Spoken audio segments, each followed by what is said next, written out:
As an assistant, positioning the high volume evacuator during a procedure will help keep the field of vision clear. There are several different handholds that we use when we're talking about the high volume evacuation. One being the pen grasp, the other being the thumb to nose grasp. The thumb to nose grasp is often used when retracting the tongue or the left side of the cheek. We're going to be going through different positions in the mouth with the high volume evacuator based on where we're working in the mouth. When we're working in the mouth, we want to remember to wear all of our PPE, and anytime the handpiece is running, we want to have the high volume evacuator on and in position. It's important to be in position prior to the dentist starting the preparation. One thing you'll be doing with the high volume evacuator is also retracting cheeks and tongue. As an assistant, it is very important in the retraction that you keep the cheek and the tongue out of the high-speed handpiece. We will now show you some different positions. As we're preparing on the lower, if we're preparing a premolar, we want to have the high-speed evacuation tip, the bevel, in relation to the arch. Also, you want it to be slightly higher than the occlusal edge of the tooth. If we're working in the anterior region and the dentist is preparing from the facial area, your high-speed evacuator should be on the lingual surface of the tooth.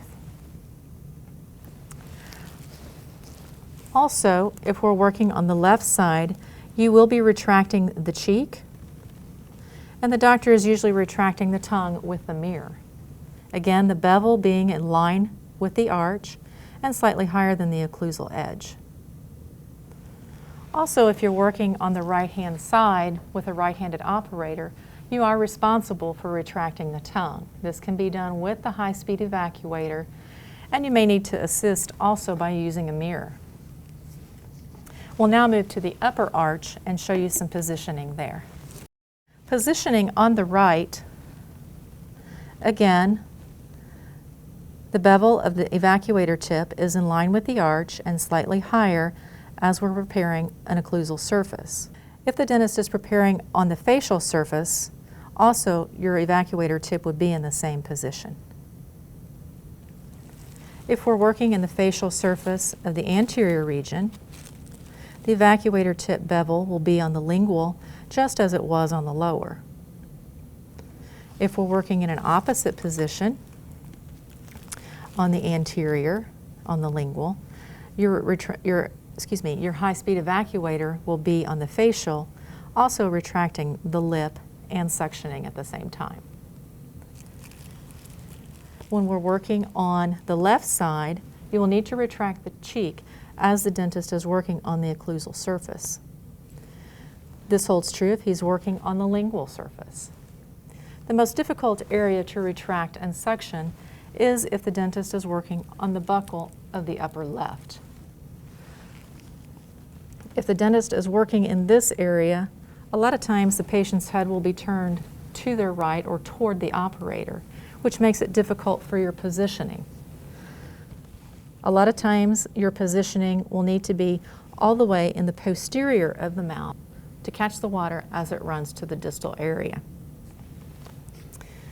Anytime that you're evacuating during the procedure, it is important to always keep an eye on the back of the throat of the patient. Even though you may be evacuating in the area of the field of vision, you will have excess water and saliva that builds in the posterior area of the mouth.